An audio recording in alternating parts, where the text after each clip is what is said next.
What's going on, guys? This is Bradley alongside Zach and Dawson. Finally, the three of us are doing a pod together after, honestly, I think it was like a month since all three of us have been together. So that's really exciting. And today we're going to be doing our first sort of video on the draft. It's late March. We're less than a month away from round one. And today we're going to be talking about interior D-line, defensive tackles, 3-4 defensive ends, nose tackles, all that good stuff. But first, we wanted to mention the Ravens signing of Chidobe Awuzie, corner from Tennessee. He was in Dallas for a while. He was in Cincinnati for a while. It's just a one-year vet minimum deal. He's a former second-round pick out of Colorado. Just with the Titans last offseason, he had signed a 3-year, $36 million deal with the Titans, and they cut him after 1 year. He's dealt with some injuries. I think he missed the first 8 games last year with a groin injury. But he's a solid player, I would say. It's kind of hard to assess the level of play that we'll have next season with him. But, I mean, there's a reason it was a vet minimum deal. So I guess we'll start with Dawson. I want to get your quick thoughts on that signing. Yeah, it's such a typical Baltimore Ravens free agent signing. I mean, this guy was released by the team early March, and as we know, guys released by their former team do not factor into the comp pick formula, which Baltimore is sitting there rubbing its hands together waiting for. This guy is literally not getting paid anything by the Ravens this upcoming season. Tennessee is paying pretty much everything he's going to earn. So the Ravens bring this guy in. It's a low risk, high reward, and it's finally a cornerback that will turn his head and look for the ball, something the latter Brandon Stevens, my favorite player ever, wouldn't do. So I think it's a pretty decent signing. The Ravens obviously needed a veteran corner in this room because they're so young, and they lack that veteran presence other than Marlowe, of course. And they got a good corner, I would say, with pretty high upside and potential, and he's still pretty young. So I'm not mad at it at all. Yeah, and it felt so Eric DaCosta to do this kind of move. Super cheap and a veteran guy. It almost made me eat my words a little bit. Last pod, I was talking about signings in the veteran department, but every guy out there seemed like they'd be demanding too much money. This voids that, really. He has no money to be paid. A vet minimum deal for a guy that's a very capable starter in the NFL is not something you're going to see really the rest of free agency, unless it is a really crazy situation like $7.5 million being paid by a different team. So I'm super excited to have a different veteran brought in, because the slower, quieter signings that end up building towards a better team are happening right now before the draft. And I think this is a perfect match, really, for the Ravens too. Yeah, I was looking at just some Titans fans' opinions of him, and they're basically saying, like, yeah, he got injured and then came back and wasn't great, but he'll probably be good on the Ravens because it's the Ravens. And, like, that's basically what they were saying. So, yeah, we'll see what happens there. TJ Tampa, Marlon Humphrey, Nate Wiggins, like you guys mentioned. So we'll see what happens there.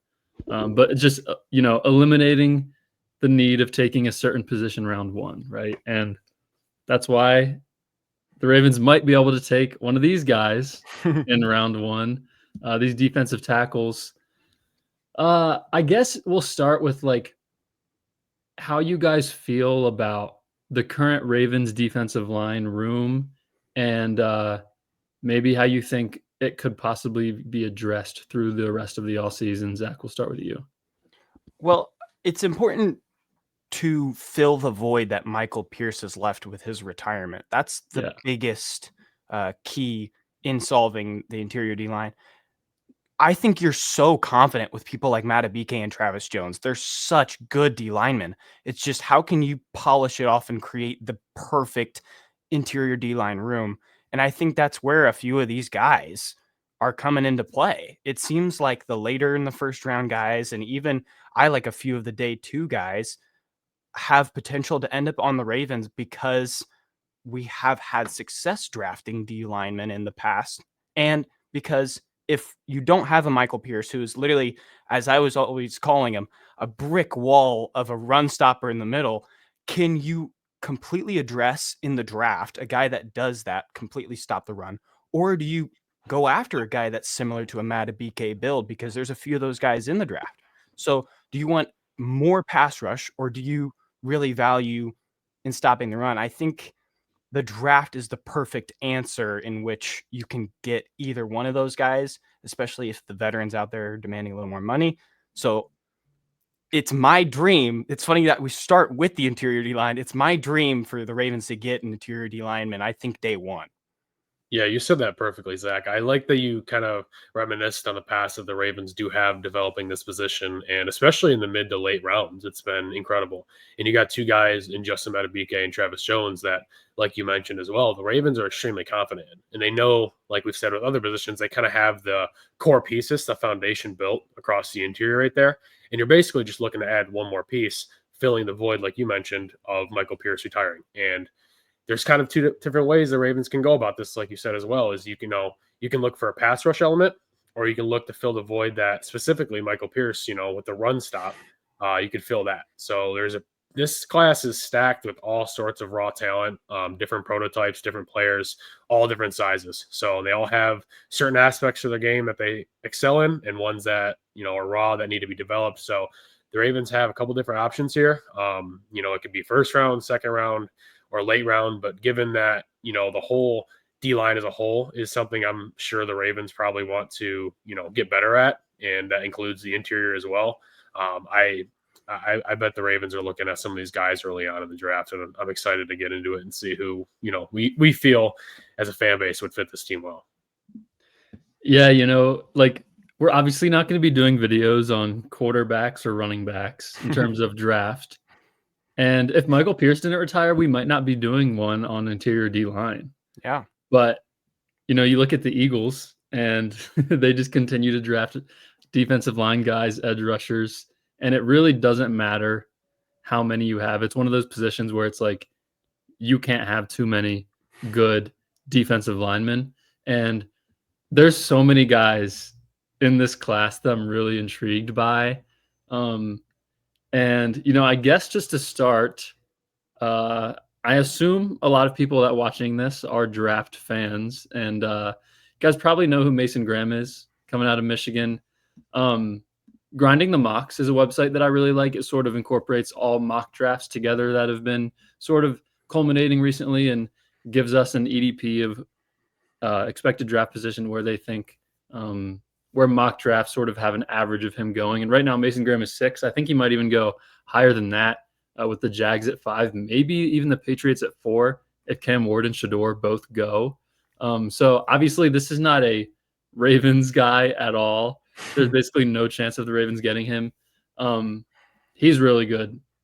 I watched him a little bit, and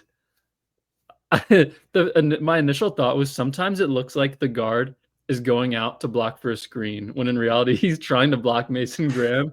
It's just they can't do it. And this might be kind of weird, but I feel like he reminds me of like an elusive bowling ball. Like he's kind of short and stocky, but he's like so quick and athletic. But that's sort of my thoughts on him. He's 6'3.5", 296. He's got a little bit of short arms, similar to Will Campbell. People are criticizing that a little bit, but that's kind of all I have on Mason Graham. Do you guys have anything to add before we get into the guys that the Ravens actually have a chance of drafting? Well, first of all, of course, I love Mason Graham. If anyone's not aware by now, I'm from Michigan. So I've been watching this guy. He's been an absolute stonewall up front. It's a pipe dream. It's not going to happen, Ravens fans, unless Eric DeCosta wakes up feeling dangerous and gets us into the top 10. Mason Graham has 0% chance of landing in Baltimore. He's just a force of nature, dude. He's a freak up there. He commands double teams. I know, like Brad mentioned, the length is a little bit of a concern right now. But other than that, his play is absolutely incredible on the field. And he's going to be great in the NFL. That's all there really needs to be said. That's why he's a bona fide top 10 pick, top 5 potentially by some. There's not much to be said. There's no chance he gets here, but I am intrigued to see where he goes. I hope he falls into a decent situation, and I'm excited to see his career. Yeah, my only note that's relevant to add on to what you guys said is what I put at the very end. I said Ravens. Yeah, I wish. It's not happening. My favorite note was he has an NFL elite caliber awareness. It's a different game to him whenever he's rushing stopping run plays. I think the most fun part watching him was seeing that awareness in college is kind of a different thing than, NFL too. Whenever it is the NFL, it's the Lamar Jacksons, it's Josh Allen, it's Mahomes getting all around the pocket. So it'll be fun to watch someone like him adjust.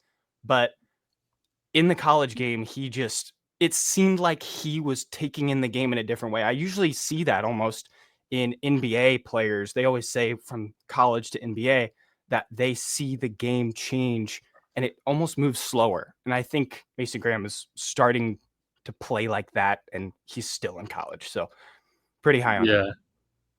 Yeah, for sure. And so now, in terms of mock drafts and all that stuff, there's usually 4 D linemen that are going in the first round.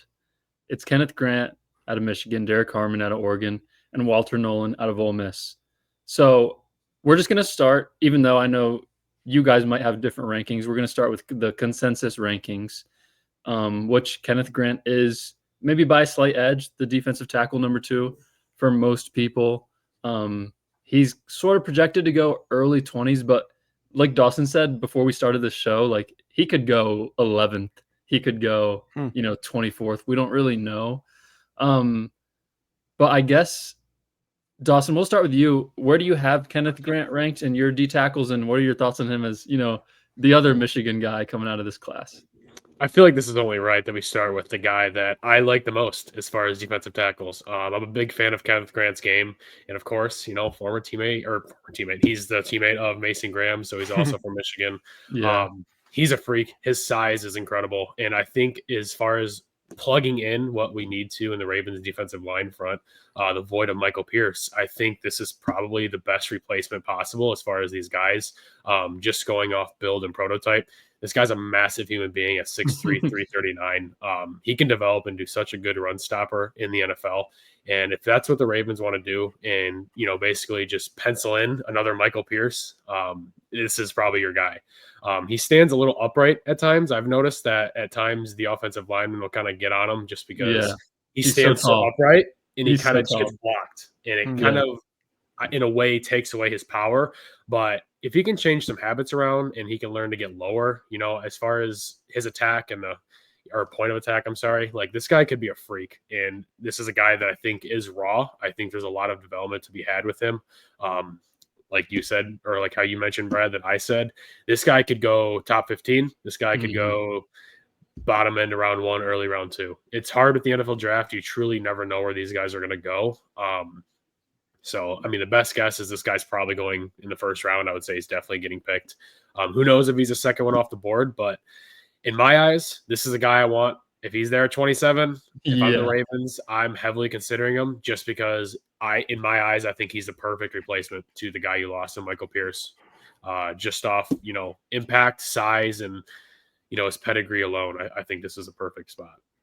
I can't say that any better, Dawson. You nailed it. I think his run play, like defensive, I see really an elite player in him because of speed coupling with the ability to stop the run game. That was why I was so surprised by him, because even in like highlights, he's getting to the quarterback, which is impressive. But I think when you mentioned, almost getting stuck upright against guards, I think you kind of see that in someone like Michael Pierce. We're going to be talking a lot about Michael Pierce, but I think in comparison to that, you give him speed that somehow gets to the quarterback a little more. What the difference is you're basically turning Michael Pierce with all of his knowledge into a 21-year-old, however young he is. So again, you nailed it, Dawson. It's a perfect fit. I'd say it is the best and most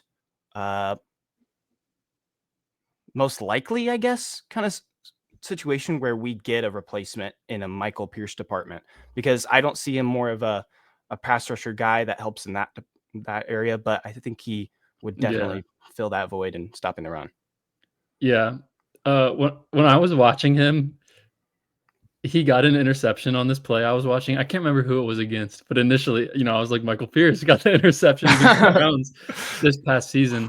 But, he caught the ball like with his hands, like out here. And he also had 2 fumble recoveries that I saw watching him. Like picking up the ball with his hands. And I know that's like, I might be, overdoing this right now, but that's an issue, right? When the ball's on the ground and your defensive linemen are like, like what's going on? Like I saw him pretty aware. Like I wrote down good ball skills, even though he's a defensive tackle. Like he's picking up the ball, catching the ball with his hands at times. So that was one thing I noticed. Obviously, I'm not going to add on anything you guys already said, but he's so fast. Like he's 6'4", 330. And I don't know if you guys saw this, but against Penn State, Katron Allen, their running back, had no one in front of him, was in the open field. Kenneth Grant chased him down. Wow. If whoever's listening to this right now, go look up that video. It's like 10-second clip on YouTube. It's insane. But yeah, I don't really have anything else to add besides what you guys already said. So Dawson, he's your number 2, right? Behind Graham. I mean, of course, Mason Graham's number 1. So Yeah. if you're eliminating that, third world universe, Kenneth Grant's probably my number 1 guy I would want the Ravens. Just because, not to beat the drum, but it's like you lose Michael Pierce, and that's realistically the whole reason we're having this podcast right now is because of the retirement of Michael Pierce. Because with Michael Pierce, this wouldn't be as big of a need, and I highly doubt the Ravens are taking an interior D-line within the first 3 rounds. So, I mean, that's a perfect replacement.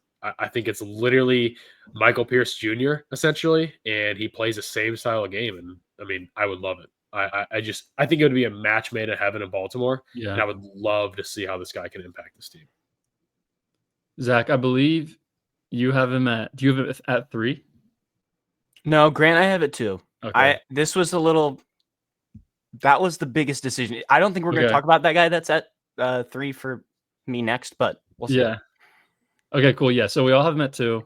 I was, thinking about it a little bit too, but yeah.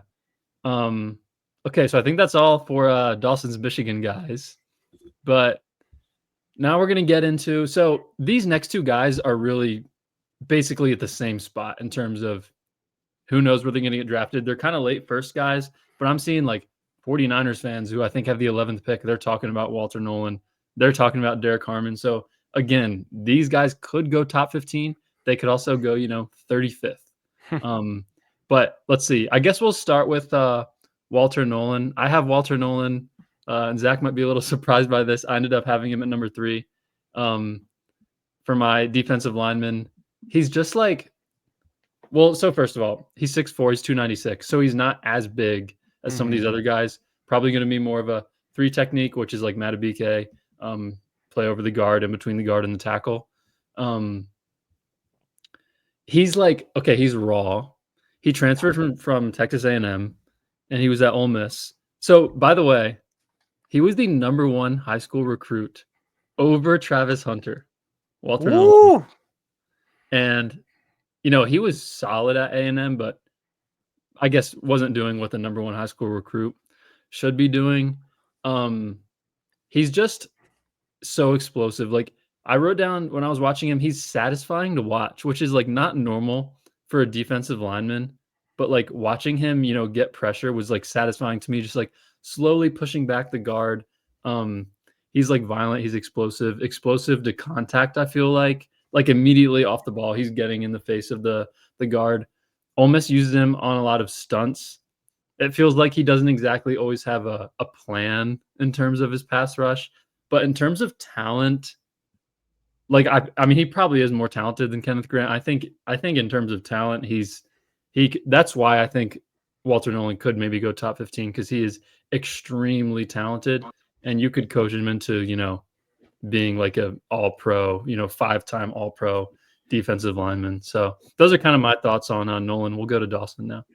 Yeah, I like how you pointed out his explosiveness off the snap. That's the first thing that caught my eye when watching film is he literally is so fast off the jump, and he like bull rushes the guards like immediately. Like he just like in their face immediately. I like his versatility. He can play all across the D-line essentially. He hasn't really found like I don't want to say he hasn't found a spot because that sounds crazy to say, but like he can play anywhere. Like he can move around, yeah, he moves around. He's very versatile. We know the Ravens like those guys. He's a good tackler from what I've seen. I haven't seen any, issues or concerns over, open field tackling or tackling in space. He wraps up, he brings them down.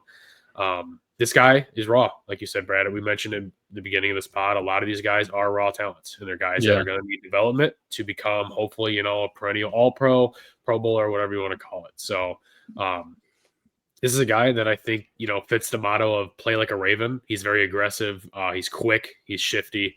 And I think that, if he doesn't go top 15, if he's sitting there in the later 20s, I think, the Ravens, once again, would highly consider this guy just because of his play style. And I think they have confidence in this room that, they can plug and play this guy and they can make it work. So cool thing is they have the foundation in peace. We're not looking for our number one guy, which is obviously always a concern. It's nice when you have two guys already very solid in the room. You can basically put this guy right in the middle and allow, the rookie mistakes or the rookie growing pains, as if you would. This guy would be intriguing for sure. Nolen, I have the most notes on. He's my number 3, and I was debating between him and Grant because I'm so high on him. What I see in him is the potential of a number 1 high school recruit player. It's just being in a weirder situation. Everything about him, if you go watch his highlights right now, like go watch Walter Nolen highlights. They're freaking amazing. Yeah. They look like he could be the number 1 guy in this draft. Yeah. But he's been having weird characteristics issues. I think there's something reported about him really giving an effort in practice and full effort through games. Ole Miss is a great spot. It develops NFL level talent. But when you tell me that an interior D lineman is from Texas A&M, I perk up a little bit. Like that means that they're a little different in that kind of department. They're built like juggernauts because I see it firsthand with Nnamdi Madubuike. So I'm not sure the team wants to go in this department where they want to put in a lot of effort in developing a guy that's so raw in Nolen because you've done it for so long with Owe. I think since Owe was, didn't have a ton of the stats, but he had the physical frame and body that was made for the NFL. I think Nolen is just a home run hit in that department. He just has to land with the right group. I saw someone talk about him in the way that his floor is lower than almost anyone that we'll talk about for a day 1 guy because of the characteristics in playing a full game and really stopping the run for 4 quarters of football. I think that was his biggest weakness because Nolen, if he has all that potential, sure, if you go to a Ravens and they coach you up, he could develop into the next big superstar.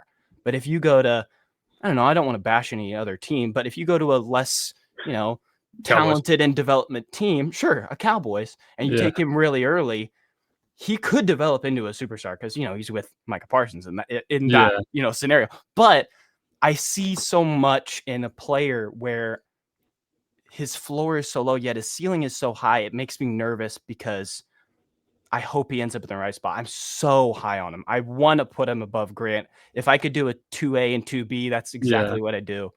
But the other thing I saw with Nolen is that some people weren't even including him in a top 70, top 100 player because of some of these issues. It's all over the place with him. It's as early as 15 and it's as late as something like 70s. So I have him for sure top 25. I would absolutely agree with you. It's just I think that some people are so nervous on the fact that his run game and the characteristics are just a concern. Sometimes you just don't want a rookie coming in like that has all the confidence and all the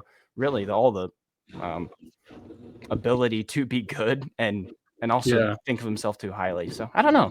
It takes the right team for this guy. I think that's a good point real quick that you made about the Ravens. Do they want to bring in a guy that they feel they got to put a lot of work, more so than the usual draft pick, just to get right, develop him as a player and off the field as a person, characteristics. That's definitely an appeal to the Ravens that obviously they like guys who are great people for the most part, all teams do, of course, but it's I feel like it's a staple in Baltimore. And who knows if this guy's there, it's above all else, do they want to take a chance and try to get this guy on the right page? Who knows? Yeah, I will say one thing about the position that the Ravens are in right now. They can draft him and he doesn't need to play the whole game, because they have Washington, Jones, Madubuike. Is Urban back?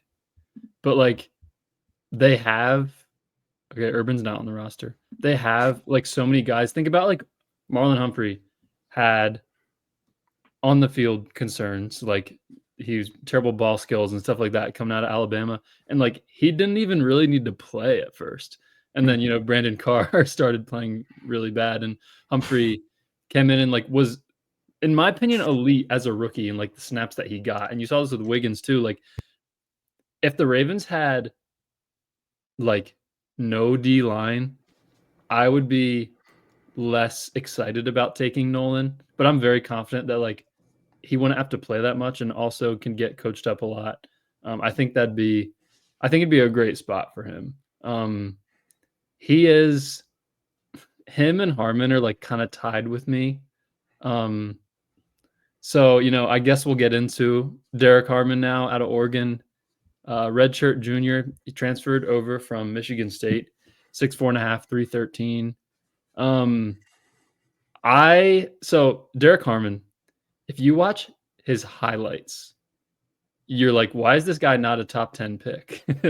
The first play I saw of him, he just took the ball out of Quinshon Judkins' hands, the running back from Ohio State. Yeah. He just took it out of his hands. But when you watch like the tape, you're like, oh, he can't tackle anyone. And I think his like PFF tackling grade is like 34 or something like that. But like there are a lot of positives here. Mason Graham and Derrick Harmon are the only defensive tackles in Power 4 football this past season with 80 plus grades in pass rush and in run defense. Ooh. So he can do both, right? And I've seen him line up over the center. I've seen him line up over the tackle. Like, talk about versatility. I think he could play anywhere. Maybe a little bit better against the pass than the run, but I like him a lot. And, all four of these defensive tackles, I would be perfectly fine with the Ravens taking at 27. An NFC executive said that he plays like a Raven or a Steeler, and it kind of reminds him of a younger Cam Hayward, which I see in his game. Yeah. But yeah, just the reason why I like him so much is because like I think you can fix tackling in a defensive lineman, and I would trust the Ravens with that. So, I love this guy, and I honestly might have him a little bit above Nolen, but I like him a lot. I'm a big fan of Harmon too. He's a beast. Once again, super powerful, super elusive. Yeah. It's tackling, dude. He plays. I don't know the word to describe it. He plays like too fast. He like overruns and then he misses like tackles. Yes. It's not like he's getting squared up on a running back in open field and he's missing a tackle. Like he literally like overruns. He keeps sprinting. Like he like overruns the play and just completely whiffs. It's like a baseball player in the box. It's I don't get it. I mean, I get like he plays with intensity, but it's like it's kind of concerning when this has been an issue for a long time now, and it's like the one staple of his game that people are worried about translating to the NFL because I mean, like you said, Brad, you can fix tackling, but at the same time, we've seen players in the past where bad habits in college do translate to the NFL. Rashad Perriman. And I know we're not talking about wide receivers, of course, it's completely different, but it's just the fact that some bad habits never get broke in players, and unfortunately, it derails their careers.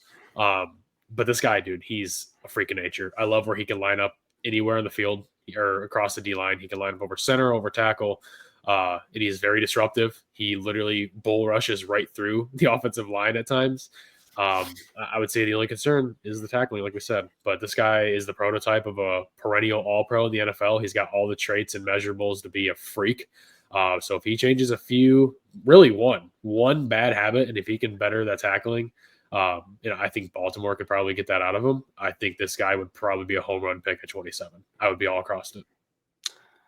Sadly, I'm kind of on the other side of the boat here, guys. I mean, Harmon wasn't my cup of tea. And I think there was a lot of strengths. I saw a long fuse in endurance, really, like you guys were talking about, sprinting all over the place. This guy, like, he has so much in the tank. And I appreciate that for just a D lineman perspective. But like, I saw a first step ability that made it obvious that he was in a category with someone like Mason Graham, like you mentioned, Brad. Like, I didn't know that stat before it, but it was like, that makes so much sense. Like it was evident when watching him. I just don't think that he has really the run stopping ability. It wasn't obvious when I watched him that he could plug up kind of different spots really whenever in run game situations.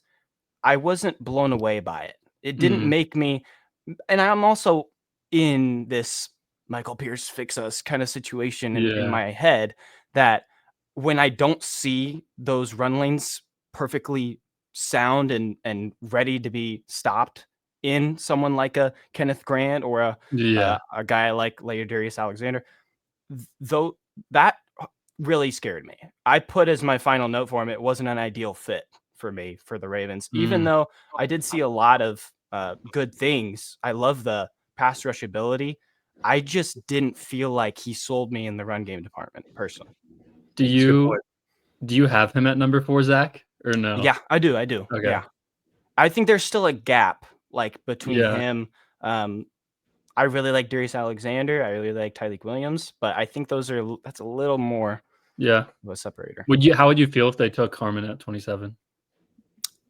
But just seeing the other guys, it concerns me. If it's 27 and I would these love it. guys are flying off the board, like Nolan's gone, if that's a part of the whole situation, I don't feel super confident, just to be honest. Really? I think he's definitely coachable, like you guys said. If tackling's the only issue, that doesn't seem too bad. I just am worried in the run game department, it translating to the NFL. That's a good That's point. all I saw. That even the there was, what's the word, glimpses. There were glimpses of it, even when you mentioned the um, Ohio State stuff, and there's good games. I just think the Yeah. consistency for a first round guy was kind of weird. I like that point because we all know the Ravens obviously prioritize the run defense. Every year they're like top 3 in run defense, Yeah. and losing Michael Pierce, a guy as good as it gets in the NFL in that ratio of the game. I think Derrick Harmon obviously is a guy that you can't plug and play immediately and know what you're getting from him in that regard, like you mentioned, Zach. But I think the upside is it's so high, dude. With a guy like this, the build, the natural instinct of the game, I think the upside of Derrick Harmon in Baltimore is too good to like look through. And I get the tackling thing that can be fixed, and I think the run game could get better. I think you could eventually untap that potential or whatever you want to say. The upside here is incredible. I think he's like pretty good against the run. Like my only concern for him is sprinting past the quarterback after he swim moves the heck out of the guard that's trying to block Literally. him. But He just has okay, so much so energy, dude. He's just Mhm. nonstop. yeah, Every play he gives it everything he's got. yeah. You can't teach that. I know. So those are the guys that most likely will go in the first round. Who knows if someone else will slide in or if one of these guys doesn't make it. But this could be more of a situation that the Ravens address on day 2. So, Dawson, who are maybe one or a few of your favorite day 2 defensive tackles? Ooh, that's a good question. It's a guy that Zach just mentioned, Tyreek Williams. As much as Oh, what? I thought you were going Darius Alexander with me. No, No. no. Tyreek Williams from Ohio State. As much as I don't like him as a Buckeye, this guy's a disruptor. I feel like every time you turn on the tape or highlights of him, he's just wrecking. He's just wrecking the game. He's taking it over. And he's such an impact alone. And I mean, I'm not going to sit here and say I know everything about Ohio State, but from what I know, the defensive line this past season was not great. And this guy was. So this guy, I feel like, is kind of the prototype of a Raven. He's a very fast, aggressive, twitchy, punch in the face, cutthroat player. I feel like he plays angry, if you would. And I think that fits the Ravens motto 100% on defense. I think he's got a pretty good natural ability for pass rush. I think he could definitely get better. But I think that if you plug this guy in the middle of our defense, with the surrounding components, I think this guy would be insane. And I think you could probably get him, I mean, back end around 2, maybe. I mean, I think he don't could be know. there at 59. Yeah. I think he could be there. And I think that, if you look at this draft as a whole, and this is our first episode on one specific unit, I think there's going to be random positions that are not really going to be on the Ravens' radar that you're going to see a big run on early on in the draft. So potentially these guys can drop a little bit later than they are, touted to be, and that would benefit the Ravens, of course. But I think that this guy has the strength to be a very, I don't want to say dominant, because obviously he's not, one of these first round guys, but I think this guy has the strength and body control to be a pretty good routine defensive lineman in the NFL. So Zach, who you got? yeah, I got two of them just for a day two kind of perspective. My fun one was Darius Alexander from Toledo. Yeah. He was deemed a top 5 biggest winner of the Senior Bowl from PFF. So that was immediately like a little radar going off. I'm not a big Senior Bowl believer. I think they can kind of Really? help, but I'm not a massive guy in that Okay. department. He's going to be 25 years old as a rookie. That's another weakness, I Yeah. guess, sadly. But Yeah. his strength was obvious. He's a high motor. Any one-on-one matchup, he was taking care of them. I know it's Toledo, so he's not facing the best talent, but I thought he was a good fit. I think another guy is going to be a little biased, but I saw CJ West from Indiana. I loved his size as like a larger dude to go against double teams even in the Big Ten. That's a big deal. He was really good at stopping run defenses.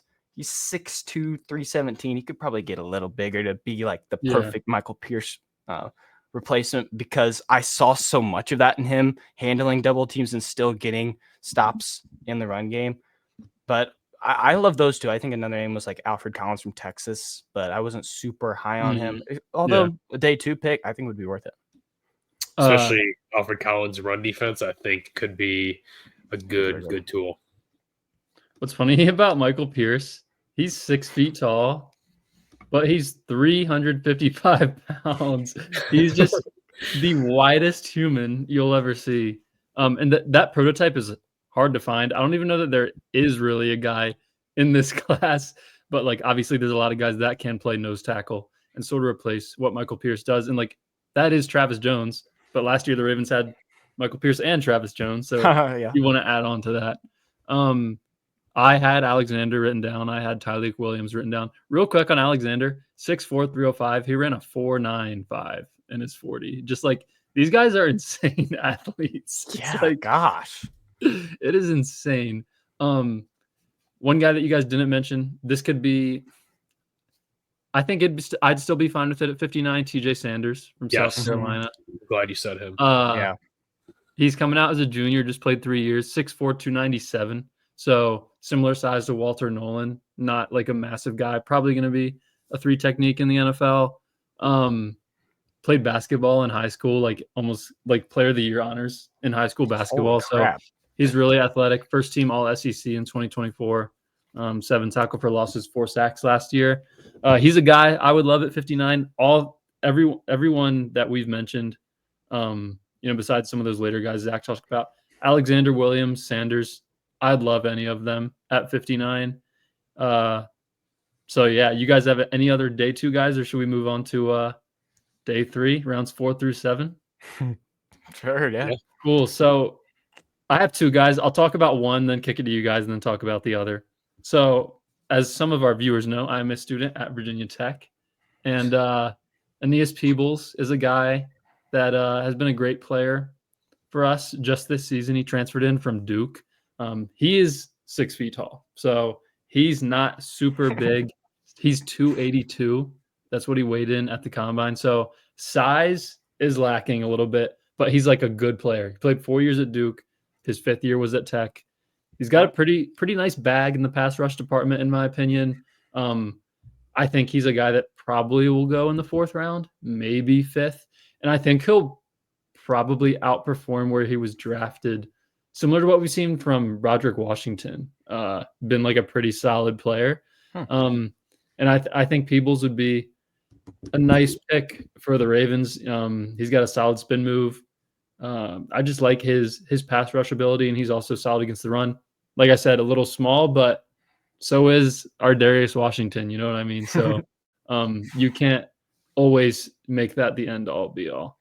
So Zach, who are some of your guys you like on day 3? A really eye-catching one was Junior Tafua out of Utah. I think he had a closer build to a Texas A&M D lineman and Mattavike. So I immediately note that kind of thing. But he does have really good speed. I thought that would be a perfect like duo, like a not necessarily a knockoff version of a Walter Nolen, hopefully in round one, but maybe like a Walgreens version of him and take a chance on him in the later rounds. No disrespect to the guy, but hey, I think that'd be a good duo. I think another name that was kind of familiar, Riley Mills from Notre Dame.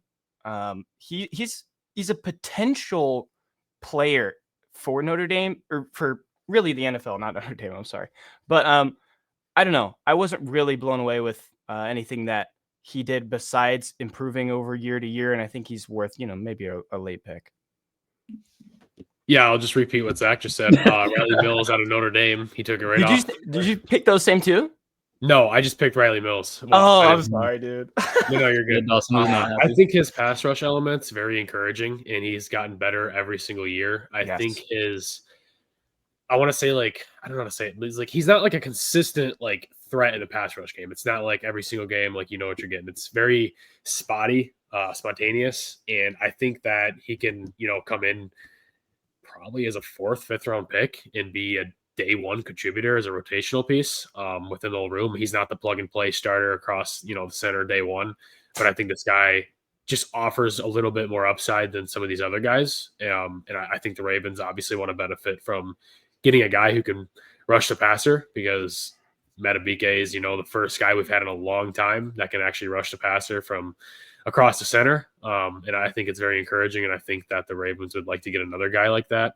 Not to mention our pass rush has been weak for quite a few years now. So why not, take a guy potentially that you can, develop and further into becoming a good pass rusher. And I think Riley Mills has the potential there.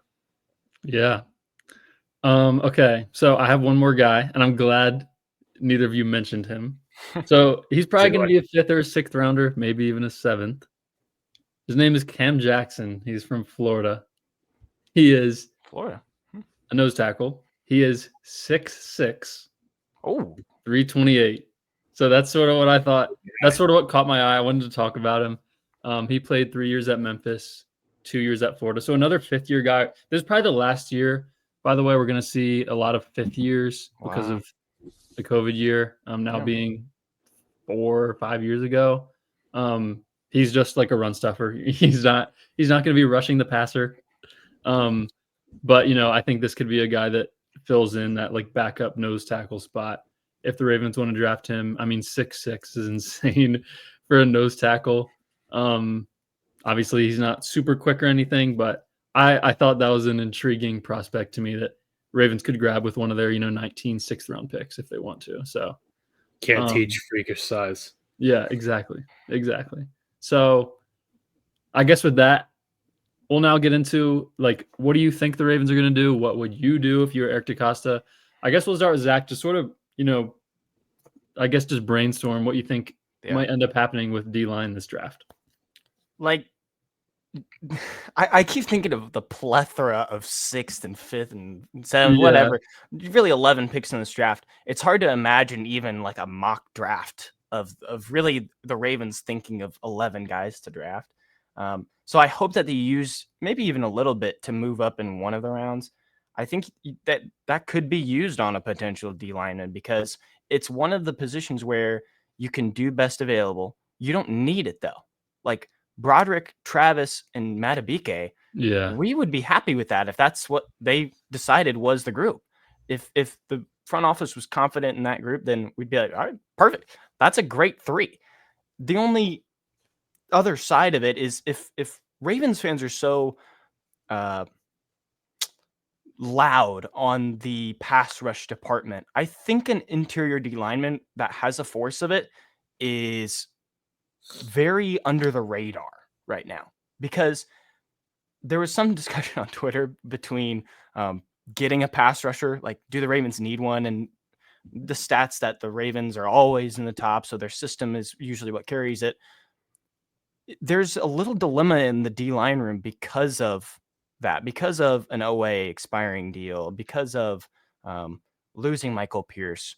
I think the perfect world is getting one of those first round guys. I think this year is just kind of stacked for him. So why not cash in with the others if that guy that you want is there?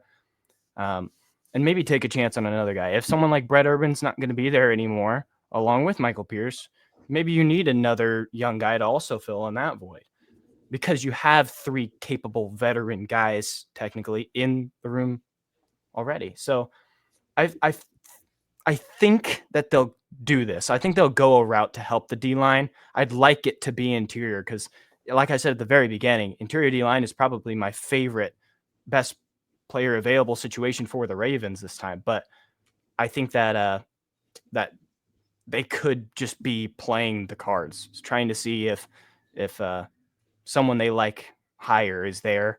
But if not, I can't see a reason why they wouldn't go with a interior D-line with the really riches that there are in this draft.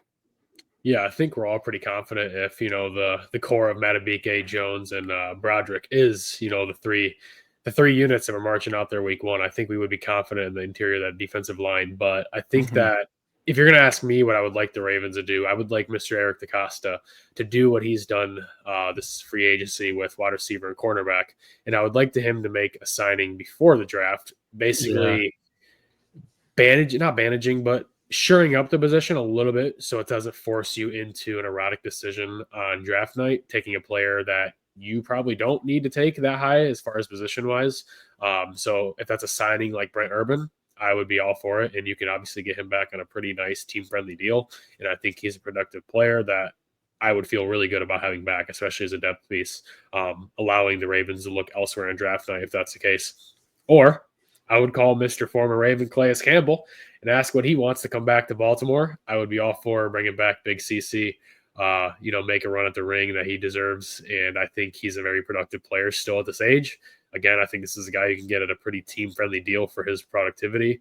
I'd be all for that. That'd be a great signing before the draft. That'd be a fantastic draft or defensive line room to go into the draft with. And I think that would allow the Ravens to be very, flexible. And I think that would allow them to look at the mid rounds, bring in a guy like Tyreek Williams in late round 2, early round 3, move up with the 11 picks you have, like Zach mentioned. The Ravens can easily get another pick within those rounds if they want to. They could trade up with a bad team looking to stock up on draft picks. And I think that would just be the ultimate prize. I think if you could sign a veteran and then go into the draft and get a guy mid rounds, I think that, with high upside, this unit would be incredible marching into the next season. I want to say something really quick before Brad says his thoughts. The Awuzie signing felt like there was almost a pressure lifted off of that position because we thought that was a best player available situation for the draft. If Awuzie is gone and some of Ravens fans are feeling like that's no longer a best player available position, do you guys agree with that? Like, if we were to do that with D-line, if we were to get a Brent Urban, do you think that's the same situation? Or is that just maybe if the best guy's there, we still take it? No, I think, and we're going to talk about corner in a few days, but I think even now, if a corner they really like is there at 27, they're going to take him. Right. And is it the same situation in D-line? Like, if Brent Urban gets signed today, do you still think it's the same situation? I think if Brent Urban got signed and Kenneth Grant was there at 27, they would take him. Okay. It's just how the Ravens live. BPA is their life. It's their livelihood. They live and die by the sword. And I think that unless you traded for like an all-pro star, like a Myles Garrett, in that third world, people wanted this pass rush. I think it doesn't impact the Ravens' decision.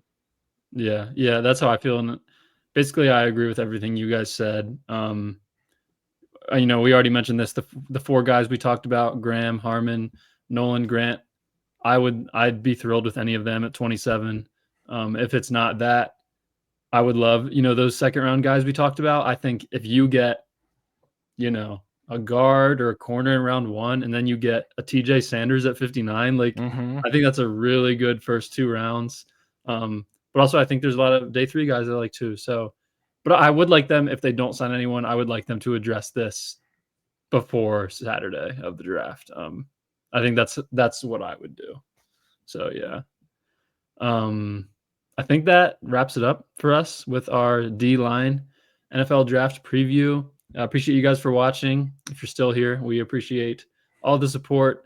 Like the video, subscribe if you haven't already. You can watch on Spotify as well. If you'd rather listen, watch on Spotify. If you'd rather listen, we're on Spotify. Links in the description. But yeah, with that being said, we will see you guys next time. Peace.